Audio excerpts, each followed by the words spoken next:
నమస్తే, welcome to Sye Raa media. అయితే ప్రస్తుతం మనతో పాటు గోల్కొండ ఎక్స్ ప్రెసిడెంట్ అలాగే బీజేపీ సీనియర్ క్యాండిడేట్ వి పాండు యాదవ్ గారు మనతో ఉన్నారు. అయితే అతని కెరీర్ ఎలా స్టార్ట్ అయింది, అసలు బీజేపీలోకి ఎందుకు వచ్చాడు, అలాగే పొలిటికల్ కెరీర్ ఎలా స్టార్ట్ అయిందని ఒకసారి మనం అడిగి తెలుసుకుందాం. నమస్తే అన్న. నమస్తే. సో నాకు ముందే ఒక విషయం చెప్పండి, అసలు పాలిటిక్స్లోకి రావాలని ఎందుకు అనిపించింది మీకు? అంటే మీరు ఆల్రెడీ బిజినెస్ పరంగా స్థిరపడి ఉన్నారు. సో అసలు ఈ పార్టీలోకి ఎందుకు రావాలి, పాలిటిక్స్ ఎందుకు చేయాలనిపించింది మీకు? సైరా టీవీ ఛానల్ వారికి ప్రేక్షకులకు అందరికీ నమస్కారం. నేను వి పాండు యాదవ్, భారతీయ జనతా పార్టీ గోల్కొండ జిల్లా ఎక్స్ ప్రెసిడెంట్ని. ఆర్థికంగా ఆస్తుల పరంగా నేను వెల్ సెటిల్డ్గా ఉన్నప్పటికీ రాజకీయంగా కొద్దిగా అధికారం మన చేతిలో ఉంటే ప్రజలకు ఇంకా ఎక్కువ స్థాయిలో సేవ చేయవచ్చునన్న ఉద్దేశంతో నేను రాజకీయాల్లోకి రావడం జరిగింది. 1990వ సంవత్సరం నుంచి భారతీయ జనతా పార్టీ కార్యకర్తగా ఉంటూ 90లో బూత్ ఏజెంట్గా ఉంటూ దాని తర్వాత యాక్టివ్ కార్యకర్తగా, డివిజన్ ప్రెసిడెంట్గా, దాని తర్వాత ఓబీసీ మోర్చా స్టేట్ సెక్రటరీగా, హైదరాబాద్ జిల్లా భారతీయ జనతా పార్టీ సెక్రటరీగా మరియు గోల్కొండ జిల్లా అధ్యక్షునిగా అనేక పదవులు నిర్వహిస్తూ కార్యకర్తలను అందరినీ కూడా కలుపుకొని పార్టీ కార్యక్రమాలు సంస్థాగతంగా అత్యంత కష్టపడుతూ అందరినీ కలుపుకుపోతూ పార్టీని పటిష్టం చేయడంలో నా వంతు కృషి చేస్తూ వస్తున్నాను. సో అంటే మీరు ఒక కార్యకర్తగా స్టార్ట్ అయ్యి ఎక్స్ ప్రెసిడెంట్ అయ్యారు. అండ్ నేను రీసెంట్గా విన్న ఒక విషయం ఏంటంటే మీరు ఒకానొక సమయంలో ఎమ్మెల్యేగా ఉండాల్సి ఉంటుంది, బట్ ఒక చిన్న ఇష్యూ వల్ల సంథింగ్ ఏదో అయిందప్పుడు దానివల్ల మీరు ఎమ్మెల్యేగా ఉండలేకపోయారని చెప్పినాను. సో అప్పుడు ఎలా ఫీల్ అయ్యారు మీరు? అంటే అరే ఆ ప్లేస్లో నేను ఉండాలి కదా అని అలా ఏమైనా అనిపించిందా మీకు? అనిపించింది. 2 పర్యాయాల్లో నేను ఎమ్మెల్యే టికెట్ ఆశించి భంగపడడం జరిగింది. అయితే రాజకీయ పార్టీలు ఎలక్షన్లప్పుడు గెలవాలన్న ఉద్దేశంతోనే ఆలోచిస్తాయి కాబట్టి వాళ్ళకు అనేక కారణాల దృష్ట్యా అనేక కోణాల నుండి వాళ్ళు ఆలోచించి అభ్యర్థిని కేటాయించడం జరుగుతుంది, అభ్యర్థిని నిర్ణయించడం జరుగుతుంది. అందులో భాగంగానే పార్టీ ఏ అభ్యర్థిని వాళ్ళు నిర్ణయించినప్పటికీ పార్టీ గెలిపే మనం ముఖ్యంగా మన యొక్క గెలుపని భావించి కార్యకర్తలందరితో కలిసి పార్టీ గెలుపునకు 2014 నుంచి ఇప్పటి వరకు 3 సార్లు గోషామహల్ అసెంబ్లీలో భారతీయ జనతా పార్టీ గెలవడానికి నేను కీలక పాత్ర పోషించడం జరిగింది. ఓకే. సో రాబోయే ఎలక్షన్స్లో బీజేపీ వచ్చే అవకాశాలు ఉన్నాయంటారా? తెలంగాణలో వచ్చేది బీజేపీ ప్రభుత్వం మాత్రమే. ఎందుకంటే ప్రజలు బీఆర్ఎస్ పార్టీకి అధికారం ఇవ్వడం జరిగింది, అదేవిధంగా కాంగ్రెస్ పార్టీకి అధికారం ఇవ్వడం జరిగింది, అంతకుముందు తెలుగుదేశం పార్టీకి అధికారం ఇవ్వడం జరిగింది. తెలుగుదేశం పార్టీ, బీఆర్ఎస్ పార్టీ ప్రాంతీయ పార్టీలు అయితే అవి కుటుంబ పార్టీలు, అదేవిధంగా అత్యంత అవినీతికి పాల్పడిన పార్టీలు. మరి కాంగ్రెస్ పార్టీ జాతీయ పార్టీ అయినప్పటికీ కూడా జాతీయ స్థాయిలో కాంగ్రెస్ పార్టీ కూడా కుటుంబ పార్టీనే. అయితే ఇక్కడ కాంగ్రెస్ పార్టీకి అధికారం ఇచ్చిన తర్వాత అనేక అవినీతికరమైన పనులు చేయడం, కుంభకోణాలలో ఇరుక్కపోవడం, ఉచిత హామీలు ఇవ్వడం, అమలు కాని హామీలు ఇవ్వడం ప్రజలు తెలుసుకున్నారు. మొన్నటిసారి కాంగ్రెస్ ఎందుకు వచ్చింది రాష్ట్రంలో అంటే కేసీఆర్ మీద వ్యతిరేకతతోని బీఆర్ఎస్ పార్టీ చేసిన కుటుంబ పాలన, అవినీతికరమైన పాలన, కుంభకోణాల పాలనతోని విసిగి వేసారి ప్రజలు ఆయనకు వ్యతిరేకంగా మాత్రమే ఓటు వేసిండ్రు. అయితే ఈసారి మేము ఏమంటున్నామంటే ప్రజలందరినీ కూడా వ్యతిరేకంగా ఎవరిని ఉంచాలనో వాళ్ళని వ్యతిరేకంగా ఉంచి సమర్థులైన వారు ఎవరో, న్యాయబద్ధంగా పాలించటోళ్ళు ఎవరో, అవినీతి చేయని వారు ఎవరో అటువంటి పార్టీలకు, అటువంటి నాయకులకు అవకాశం ఇవ్వవలసిందిగా మేము కోరుతున్నాం. కాబట్టి అటువంటి పార్టీ ఏదైనా ఉందంటే ఈరోజు తెలంగాణలో కేవలం బీజేపీ. ప్రజలందరూ కూడా ఒక నిర్ణయానికి వచ్చిండ్రు, ఈసారి తప్పకుండా భారతీయ జనతా పార్టీని మాత్రమే అధికారంలోకి తేవాలని.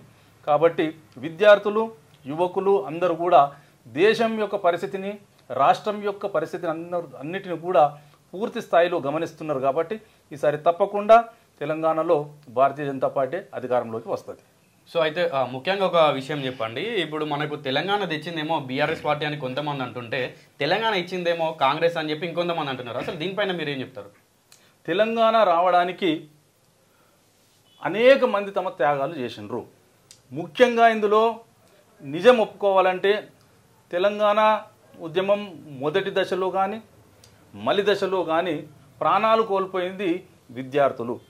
కేవలం విద్యార్థులు మాత్రమే నిస్వార్థంగా ఉద్యమం చేసి తెలంగాణ రావాలని పోరాటం జరిపింది కేవలం విద్యార్థులే. రాజకీయ పార్టీలన్నీ కూడా, రాజకీయ నాయకులందరూ కూడా తమ తమ స్వలాభం కొరకు ఎప్పుడు ఏ పరిస్థితులు ఏ విధంగా ఉన్నాయో ఆ విధంగా ప్రవర్తించరు అన్నమాట నిజము. అయితే తెలంగాణ ఇచ్చింది సోనియా గాంధీ అని ఎవరైతే అంటున్నారో, తెలంగాణ ఇవ్వవలసిన అధికార స్థాయిలో ఆమె నిలబడ్డది కాబట్టి తెలంగాణ ఇచ్చింది. కానీ తెలంగాణ మన భారతదేశంలో భూభాగమే కానీ తెలంగాణ ఇటలీ నుండి ఇచ్చింది కాదు. అదేవిధంగా ఒకవేళ కాంగ్రెస్ మాత్రమే తెలంగాణ తెచ్చింది, సోనియా గాంధీ మాత్రమే తెలంగాణ తెచ్చిందంటే మళ్ళీ 1969లో అప్పుడు 100 మంది విద్యార్థుల ప్రాణాలు పోవడానికి, దాని తర్వాత మళ్ళీ మొన్న 1200 మంది విద్యార్థుల ప్రాణాలు పోవడానికి కూడా కాంగ్రెసే కారణమని, ఇన్ని సంవత్సరాలు పట్టింది తెలంగాణ రావడానికంటే మరి దానికి కూడా కాంగ్రెసే కారణమని చెప్పవలసి వస్తుంది. అదేవిధంగా ఎవరైతే కేసీఆర్ తెలంగాణ తెచ్చినా అని అంటున్నాడో, ఆయన ఉద్యమానికి సారథ్యం వహించిన మాట నిజం అయినప్పటికీ కూడా సకల జనులందరూ కూడా ఆయనకు సహకరించిన మాట అంతకంటే వాస్తవము. ఈ ఉద్యమంలో విద్యార్థులతో పాటు మేధావులు, జర్నలిస్టులు, ప్రొఫెషనల్స్, సకల జనులందరూ కూడా పోరాడినరు కాబట్టే, ఆయనకు సహకరించరు కాబట్టే తెలంగాణ వచ్చింది. కాబట్టి ఈ తెలంగాణ రావడంలో ముఖ్య పాత్ర విద్యార్థులదైతే ఇంకా మిగిలిన పాత్ర ప్రజలందరిది, ఉద్యోగస్తులది, మేధావులది అందరిది కూడా ఇందులో ఉంటుందని నేను తెలియజేస్తూ, కేవలం కేసీఆర్ వాళ్ళ ఫ్యామిలీ మాత్రమే ఉద్యమించినట్టు, వాళ్ళ ఫ్యామిలీ మూలంగానే వచ్చినట్టు ఏదైతే చెప్తారో అది పూర్తి అబద్ధము. అయితే ఈ తెలంగాణ ఉద్యమంలో భారతీయ జనతా పార్టీ పాత్ర కూడా చాలా కీలకంగా ఉన్నది. మా రాష్ట్ర అధ్యక్షుడైనటువంటి కిషన్ రెడ్డి గారు తెలంగాణ పోరుయాత్ర చేసిండ్రు. మరొక అధ్యక్షుడు డాక్టర్ లక్ష్మణ్ గారు తెలంగాణ బస్సు యాత్ర చేపట్టిండు. అదేవిధంగా తెలంగాణ జాయింట్ యాక్షన్ కమిటీలో భారతీయ జనతా పార్టీ పాత్ర చాలా కీలకమైనది. అదేవిధంగా పార్లమెంట్లో మా ఎంపీ గారైనటువంటి పార్లమెంట్ నాయకురాలైనటువంటి సుష్మా స్వరాజ్ గారి పోరాటం చాలా తీవ్రమైనది, చాలా కీలకమైనది అని చెప్పేసి మొన్న ముఖ్యమంత్రి రేవంత్ రెడ్డి గారే పరేడ్ గ్రౌండ్లో చెప్పడం జరిగింది. కాబట్టి తెలంగాణ రావడానికి అందరూ కూడా కష్టపడ్డారు, అందరి మూలంగా తెలంగాణ వచ్చింది. కానీ వచ్చిన తెలంగాణ మాత్రం కొందరిదైంది, కొందరు మాత్రమే లాభపడ్డారు. ఈనాటికి కూడా నా డిమాండ్ ఏంటంటే, తెలంగాణలో ఉన్న ఈ ప్రభుత్వానికి కూడా ఆనాడు తెలంగాణలో విద్యార్థులు ఎవరైతే ప్రాణాలు కోల్పోయినరో వాళ్ళ కుటుంబాలకు, దాని తర్వాత మొన్న మలి దశలో ఏ తెలంగాణ విద్యార్థులు అయితే ప్రాణాలు కోల్పోయినరో వాళ్ళ కుటుంబాలకు మొట్టమొదటగా ఏమైనా చేయాలని నా యొక్క అభిప్రాయము. నేను గట్టిగా డిమాండ్ కూడా చేస్తున్నాను. సో అయితే ఇద్దరు సీఎం క్యాండిడేట్లు పోటీ చేస్తున్న ఒక కాన్స్టిట్యున్సీలో బీజేపీ క్యాండిడేట్ వాళ్ళిద్దరిని కూడా ఓడించి బీజేపీ క్యాండిడేట్ గెలిచాడు కదా, అసలు దీన్ని ఎలా చూసారు మీరు? అంటే అప్పుడు మీరేమనుకున్నారు అతని గురించి? సో దాని గురించి ఏం చెప్తారు మీరు?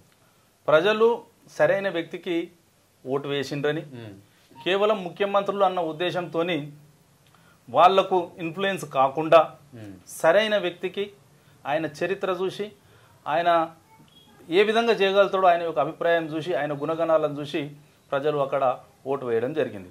అదేవిధంగా ఇప్పుడు కూడా తెలంగాణలో ఇంతకుముందు బీఆర్ఎస్ పాలన ఉండే, అది కుటుంబ పాలన, కుంభకోణాల పాలన అని.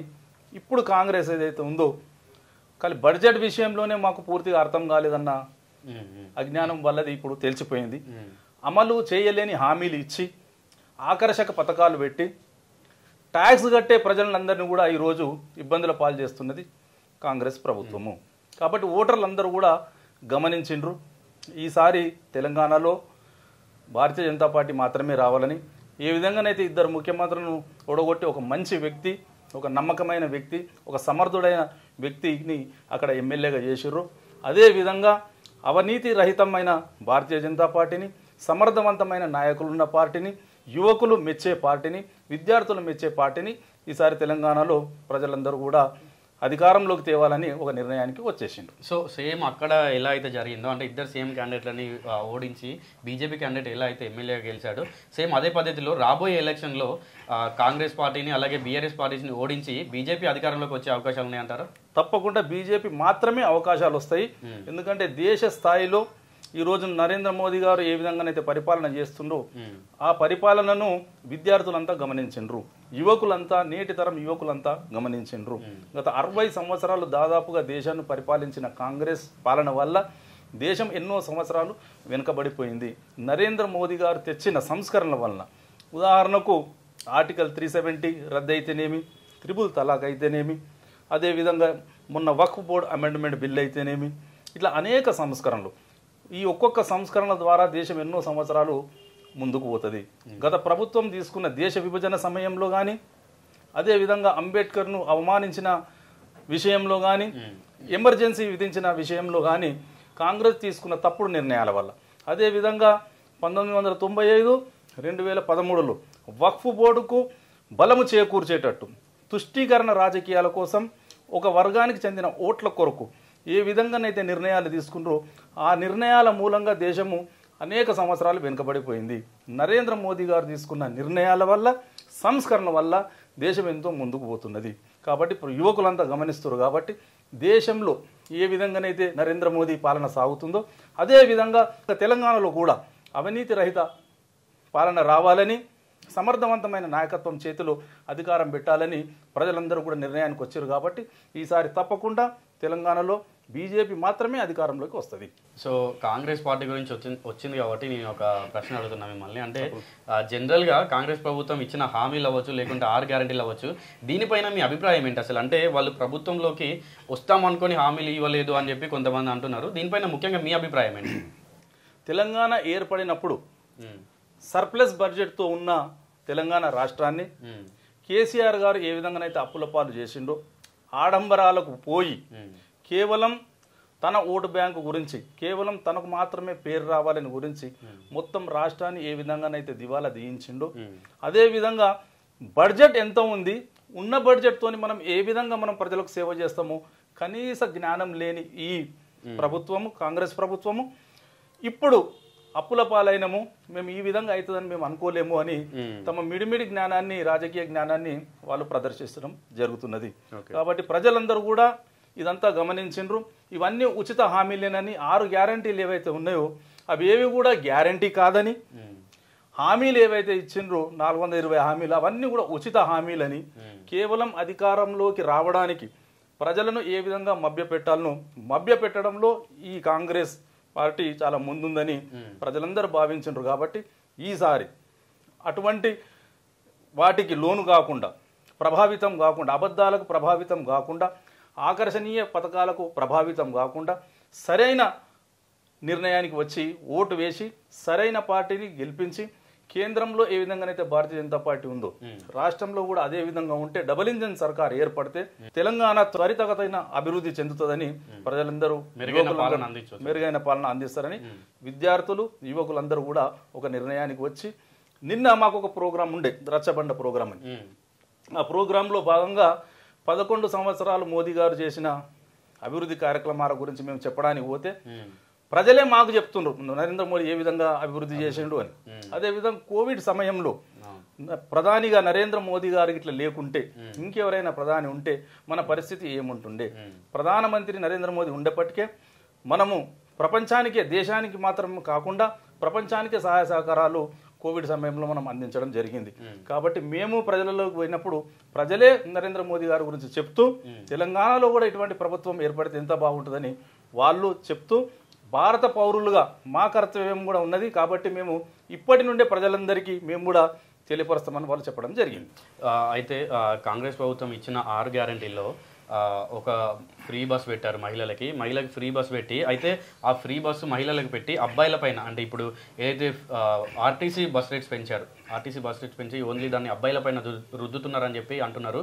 మనం రీసెంట్గా చూసుకున్నట్టయితే ఏబీవీపీ విద్యార్థులు కూడా ధర్నాకు దిగారు, నిరసన తెలుపుతున్నారు. సో దీనిపైన మీ అభిప్రాయం ఏంటి? భారతదేశ మాజీ ప్రధాని అయినటువంటి కీర్తిశేషులు అటల్ బిహారీ వాజ్పేయి గారు ఒక మాట చెప్పడం జరిగింది. కేవలం విద్యకు మాత్రమే ఉచితంగా ఇవ్వాలని, మిగిలిన ఏవి కూడా ఉచిత పథకాలు పనికిరావని, దాని మూలంగా దేశం చాలా నష్టపోతుందని ఆనాడే ఆయన తన దూరదృష్టితో చెప్పడం జరిగింది. అయితే ఏదైతే ఈ ఉచిత పథకాలు వీళ్ళు పెడుతున్నారో ఫ్రీ బస్ అని, ఇది చాలా మోసపూరితమైనది. ట్యాక్స్ కట్టే వాళ్లకు, భవిష్యత్తులో చదువుకొని ఉద్యోగాలు పొందాలి అనుకునే వారికి ఇదంతా చాలా మోసమవుతున్నది. ఎవరైతే సోమరిపోతులు ఉన్నారో పనిపాట లేకుండా ఉన్నారో వాళ్లకు ఉచితంగా తిరగడానికి ఇది ఒక పథకం ప్రవేశపెట్టడం జరిగింది. దీని మూలంగా చదువుకునే విద్యార్థులకు ఇప్పుడు బస్సు పాసుల రూపంలో కానీ బస్సు ఛార్జీల రూపంలో కానీ పెంచి కష్టపడే వారికి చదువుకునే విద్యార్థులకు చాలా కష్టమైంది. అదేవిధంగా ఈ ఉచిత పథకాలు ఏవైతేనో ఈ ఉచిత పథకాల వలన ట్యాక్స్ కట్టే బాధ్యతాయుతంగా ట్యాక్స్ కట్టే ప్రజలకు కష్టమవుతున్నది. కాబట్టి ఇట్లాంటి ఉచిత పథకాలు ఎప్పటికీ పనికిరావని అన్ని రాజకీయ పార్టీలు కూడా హామీలు ఇచ్చేటప్పుడు ఈ ఉచిత పథకాలపై ఒకసారి ముందే చర్చించాలని, దీనిపై మేధావులతో చర్చ జరగాలని, దీనిపై దేశమంతా చర్చ జరిగి ఉచిత పథకాలను దేశవ్యాప్తంగా కూడా ఎక్కడ ఉన్న ఉచిత పథకాలన్నీ కూడా బంద్ చేయాలని, ప్రజలను కష్టపడేటట్టు చేయాలని, కష్టమంటే తెలిసేటట్టు చేయాలని, సోమరిపోతులుగా చేయొద్దని నేను భావిస్తున్నాను. అయితే ఇప్పుడు పార్లమెంట్లో అయితేనేమి, అసెంబ్లీలో అయితేనేమి, అలాగే ప్రెస్ మీట్లో అయితేనేమి కార్యకర్తలు అవ్వచ్చు, లేదంటే పార్టీలో ఉన్న వాళ్ళు రాజకీయ పార్టీలో ఎవరెవరైతే ఉన్నారో సీఎం వరకు కూడా అన్పార్లమెంటరీ వర్డ్స్ యూజ్ చేస్తున్నారు. అసలు దీన్ని ఎలా చూస్తున్నారు మీరు? దీన్ని ఎలా ఆపవచ్చు అంటారు? దీనిపైన మీరు ఏం చెప్తారు? నేను ఇంతకుముందు ఒక భారత పౌరునిగా మీడియా సోదరులందరూ కూడా నేను ఒక విజ్ఞప్తి చేయడం జరిగింది. అయితే ఉదాహరణకు మనం చూసుకున్నట్టయితే ఆంధ్రప్రదేశ్ రాజకీయాలు చూసుకున్నట్టయితే గత 6-7 సంవత్సరాల నుంచి రాజకీయ నాయకులు కార్యకర్తలందరూ కూడా పచ్చి బూతు పదాలు మాట్లాడుతున్నారు. ఇప్పుడు అదే పరంపర, అదే అలవాటు ఇక్కడ తెలంగాణలో కూడా వస్తున్నది. ఒక కార్యకర్త స్థాయి నుంచి ముఖ్యమంత్రి స్థాయి వరకు ఇంకా పెద్దోళ్ళు కూడా పచ్చి బూతులు మాట్లాడుతున్నారు. దీన్ని ఖండించవలసిన అవసరం ఉంది. ఇందులో భాగంగానే కొందరు చిన్న చిన్న యూట్యూబర్లు కూడా వాళ్ళు ఇష్టం వచ్చినట్టు మాట్లాడుతున్నారు. ఆ యూట్యూబర్లు మాట్లాడడం మూలంగా ముఖ్యమంత్రి గారు అసెంబ్లీలోనే అందరి జర్నలిస్టులను కలిపి తిట్టడం జరిగింది. కాబట్టి జర్నలిస్టులు అందరూ కూడా అటువంటి వారు కాదు. జర్నలిస్టులలో చాలా పెద్ద పెద్ద వాళ్ళు, ఉద్యమం గురించి తెలంగాణ గురించి పోరాడిన వాళ్ళు, ఆనాడు దేశ స్వాతంత్రం గురించి పోరాడిన వాళ్ళు. ఇంతకుముందు ముఖ్యమంత్రి ఒక జర్నలిస్ట్, పెద్ద జర్నలిస్ట్ వస్తుందంటే ముఖ్యమంత్రి లేచి గౌరవించే స్థాయి ఉన్న జర్నలిస్టులు ఉండే, వాళ్ళది కూడా పరువు పోయేటట్టు యూట్యూబర్లు మాట్లాడడం మూలంగా జరిగింది. అయితే ఒకసారి నేను మళ్ళీ జర్నలిస్టులకు ధన్యవాదాలు చెప్తున్నా. వాళ్ళందరూ కూడా కలిసి కూర్చొని మీటింగ్ పెట్టి ఏదైతే అన్పార్లమెంటరీ లాంగ్వేజ్ వాడొద్దని అందరికీ వాళ్ళు చెప్పడం జరిగింది. అదే విధంగా రాజకీయ పార్టీలు కూడా తమ కార్యకర్తలకు, తమ నాయకులకు కూర్చొని ఆదేశించాలి, బూతు పదాలు మాట్లాడొద్దు అని. ఏదైనా విమర్శ చేసేది ఉంటే కార్యక్రమం పరంగా విమర్శన చేయండి, కానీ బూతు పదాలు మాట్లాడొద్దు, అన్పార్లమెంటరీ లాంగ్వేజ్ వాడొద్దని రాజకీయ పార్టీలు వాళ్ళ నాయకులకు, కార్యకర్తలకు అందరికీ కూడా చెప్పవలసిన అవసరం ఎంతైనా ఉంది. ఇది స్ట్రిక్ట్గా చేయాలి. అదేవిధంగా ఇప్పుడు సోషల్ మీడియాలో మామూలుగా సోషల్ మీడియా వాడే నెటిజన్లు కూడా ఇష్టం వచ్చినట్టు చిన్న పెద్ద చూడకుండా ఇంట్లో వాళ్ళను, తల్లులను, వాళ్ళ అక్కలను, వాళ్ళ చెల్లెలను ఈ విధంగా తిట్టడం జరుగుతుంది. ఇది చాలా ఖండించవలసిన విషయము. ఇమ్మీడియట్లీ దీని మీద రాజకీయ పార్టీలన్నీ కూడా, మేధావులందరూ కూడా ఏ విధంగానైతే జర్నలిస్టులు ఇమ్మీడియట్లీ మీటింగ్ పెట్టి దాని మీద యాక్షన్ తీసుకొని ఏ విధంగానైతే దాన్ని ఆపినరో అదే విధంగా రాజకీయ పార్టీలు కానీ, సినిమా వాళ్ళు కానీ అందరూ కూడా దీన్ని ఇమ్మీడియట్లీ దీనిపైన చర్చ పెట్టి, మీకు సోషల్ మీడియాలో ఎవరైనా బూతు పదాలు వాడినరంటేనే వాళ్ళ మీద ఇమ్మీడియట్లీ కేసు బుక్ చేసేటట్టు సుమోటోగా తీసుకొని, ఎవరు కంప్లైంట్ ఇచ్చినా ఇవ్వకున్నా సుమోటోగా తీసుకొని వాళ్ళపైన పనిష్మెంట్ చేసేటట్టు, వాళ్ళ మీద కేసు బుక్ చేసి పనిష్మెంట్ చేసేటట్టు చేయాలని, ఆ విధంగా ఒక హుందా రాజకీయాలు హుందాగా ఉండాలి, విమర్శ అనేది హుందాగా ఉండాలని నేను భావిస్తున్నాను. సో లాస్ట్ టైం మనం చూసుకుంటే 48 కార్పొరేట్ సీట్స్ వచ్చినాయి. సో ఈసారి రాబోయే ఎలక్షన్స్లో మీరు సీట్ కైవసం చేసుకుంటారని చెప్పొచ్చా? తప్పకుండా చెప్పొచ్చు, అంతకంటే ఇంకెక్కువ చేసుకుంటాము. ఎందుకంటే లాస్ట్ టైమే దాదాపుగా మేయర్ చేసుకోవడానికి దగ్గర వరకు వచ్చి కూడా ఆగిపోవడం జరిగింది.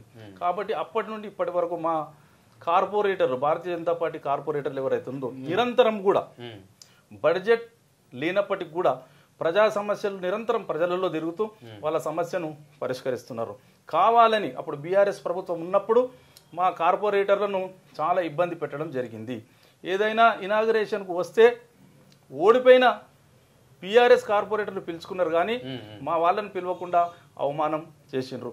మా కార్పొరేటర్లు అందరూ కూడా కౌన్సిల్లో ప్రతి ప్రజా సమస్యలపై పోరాడడం జరిగింది.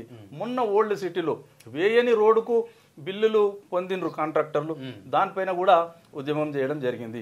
అదేవిధంగా పాత బస్తీలో అనేక దేవాలయ భూములను ఆక్రమిస్తున్నారు.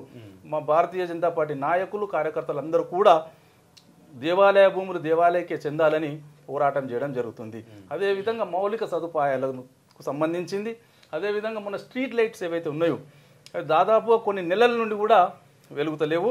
కాంట్రాక్టర్లు లేరు అని చెప్తున్నారు. కాంట్రాక్టర్లకు వీళ్ళు పూర్తి పైసలు ఇవ్వలే, పాత కాంట్రాక్టర్లకు. అది ఏది ఏమైనప్పటికీ కాంట్రాక్టర్లు వస్తున్నారా, పని చేస్తున్నారా అనేది ప్రజలకు అనవసరము. ప్రజలకు లైట్లు రావలసిందే. కాబట్టి మా కార్పొరేటర్లు అందరూ కూడా నిరంతరం దాని గురించి, అదేవిధంగా మంచినీటి సరఫరా సరిగ్గా లేనప్పుడు కూడా మా కార్పొరేటర్లందరూ కూడా, మా కార్యకర్తలందరూ కూడా పోరాటం చేసి ప్రజల పక్షాన ఎప్పుడు ఉంటున్నారు. కాబట్టి అంతకంటే ముందు ఏవైతే మాకు ఉండేనో సీట్లు, ఇప్పుడు ఏవైతే 48 మనం ఇంతకుముందు గెలిచినామో అంతకంటే ఎక్కువ స్థానాలు గెలిచి మేము మేయర్ స్థానాన్ని కైవసం చేసుకుంటాం. కార్పొరేషన్లు 2 చేసినా 3 చేసినా మాకు ఏమీ ఇబ్బంది ఉండదు. ఎన్ని చేసినా కానీ మా మెజారిటీ ఎక్కువ ఉంటుంది, మా మేయర్లు అవుతారని ఘంటాపదంగా చెప్తున్నా. సో చివరిగా ఒక ప్రశ్న చెప్పండి. అంటే మీరు ప్రజలకి ఎలాంటి సేవ చేయబోతున్నారని చెప్పొచ్చు? మీరు ఇంకా ముందుకు వెళ్ళాలంటే ఇంతవరకు ఎలాంటి సేవలు చేశారని చెప్పి మనం చెప్పుకోవచ్చు? పార్టీ పరంగా, పార్టీ సంస్థాగతంగా పార్టీ బలపడడానికి ఏ కార్యక్రమాలు అయితే పార్టీ పరంగా ఇచ్చిందో ఆ కార్యక్రమాలన్నీ బూత్ స్థాయి నుంచి, బూత్ పటిష్టం చేయని నుంచి పార్టీ ఏ పనులు చెప్పినా అవన్నీ కూడా మేము పూర్తి స్థాయిలో కార్యకర్తలతో కలిసి చేస్తున్నాం. నెంబర్ 1. అదేవిధంగా ఏవైతే అభివృద్ధి కార్యక్రమాలు ఉన్నాయో ఆ అభివృద్ధి కార్యక్రమాలన్నింటినీ కూడా సంబంధిత అధికారులతోని ఎప్పటికప్పుడు వాళ్ళను సంప్రదించి ఎక్కడెక్కడనైతే అభివృద్ధి, ఉదాహరణకు రోడ్లు కానివ్వండి, లైట్ల విషయం కానివ్వండి, భూ ఆక్రమణల విషయాలు కానివ్వండి, అదేవిధంగా నాలాల విషయం కానివ్వండి, ఇంకా ఏ ప్రజా సమస్యలకు ఏవైతే రేషన్ కార్డును ఆ విషయం, అదేవిధంగా పెన్షన్లు ఏవైతే ఉన్నారో పెన్షన్లు ఆగిపోయినాయి ఇప్పుడు, ఆ విషయం ఎప్పటికప్పుడు స్పందిస్తూ అధికారులకు సూచించి మేము ధర్నాల ద్వారా, మెమోరండంల ద్వారా ప్రభుత్వంకు ఏవైతే ప్రజా వ్యతిరేక నిర్ణయాలు ఉన్నాయో, ప్రజలకు సేవలు అందించడం ఆలస్యం అవుతున్నాయో ఆ విషయాలపై ఎప్పటికప్పుడు మేము స్పందిస్తూ కార్యకర్తలతో కలిసి పార్టీ ఆదేశం ప్రకారము మేము ఎప్పుడు కూడా ఫీల్డ్లో ఉండి పనిచేస్తూనే ఉన్నాము, పనిచేస్తూనే ఉంటాం. సో చూశారు కదా, ఇది అయితే తన కాన్స్టిట్యూషన్లో ఉన్న ప్రజలకి ఎలాంటి సమస్యలు వచ్చినా కూడా నేను ఎదుర్కొంటాను, వాళ్ళకి సహాయం చేయడానికి నేను ముందడుగులో ఉంటాను. అలాగే అన్పార్లమెంటరీ వర్డ్స్ ఎవరైతే యూజ్ చేస్తున్నారో ఆ అన్పార్లమెంటరీ వర్డ్స్ కూడా వాళ్ళు అరికట్టాలని చెప్పి కూడా చెప్తున్నారు. అండ్ అలాగే మేము ఇద్దరు సీఎం క్యాండిడేట్లను కొట్టి మా బీజేపీ క్యాండిడేట్ ఎలా అయితే ఎమ్మెల్యే అయ్యాడో రాబోయే ఎలక్షన్స్లో 2 పార్టీలను కొట్టి మా బీజేపీ పార్టీయే గెలవబోతుందని చెప్పి కూడా వి పాండు యాదవ్ గారు చెప్పారు. సో ఇది ఇవాటి ఇంటర్వ్యూ. ఇంకొక ఇంటర్వ్యూలో మళ్ళీ కలుద్దాం. కెమెరామ్యాన్ వినయ్తో కిరణ్ సైనింగ్ ఆఫ్.